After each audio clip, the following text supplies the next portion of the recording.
سلام علیکم دوستانی عزیز، خوش آمدید به کانال ما. از همه شما منت دارم که ویدیوی ما را تا آخر تماشا میکنید. ولاگ امروزه ما دوستانی عزیز مربا با تربوز کردیم و ما 1 کیلو اربوز و 1 کیلو شکر لازم است دوستانی عزیز. آب، لیمون. سر اول من تربوز را پوستش را تازه کردم دوستانی عزیز و میده ریزه کردم. با ما با 1 کیلو تربوز نیم لیتر آب لازم است دوستانی عزیز.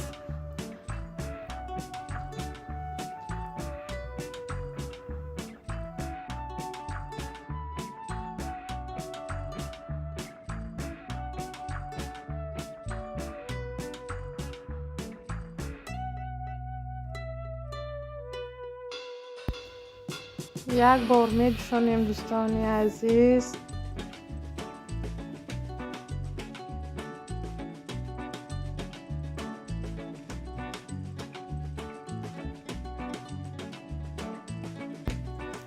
اکنون دوستانی عزیز آهسته تربوز ها را از آب جدا میکنیم.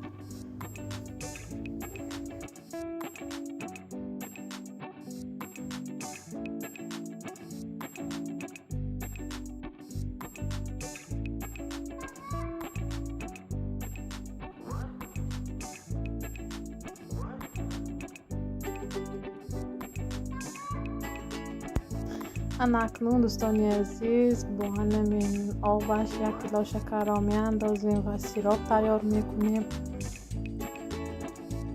خوشبو میکنیم دوستانی عزیز و 1 تا لیمون رو هم میپرتایم به درون سیراب ما تا اینکه مربای ما با لذت تر بیاید دوستانی عزیز.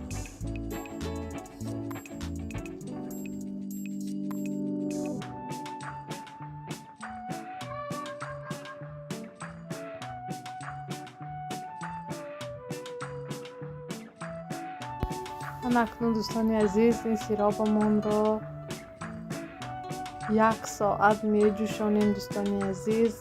بعد تربوز ها رو آهسته آهسته به درون سیراب میمونیم تا اینکه تربوز قالب خودش رو ویران نکنه دوستانی عزیز.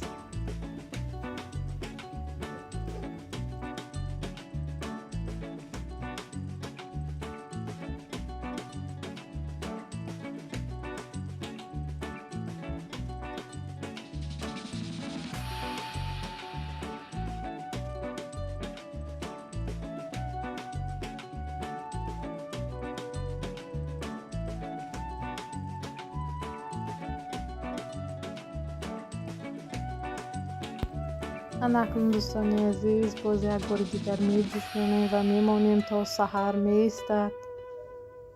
دیدید دوستانی عزیز مربای ما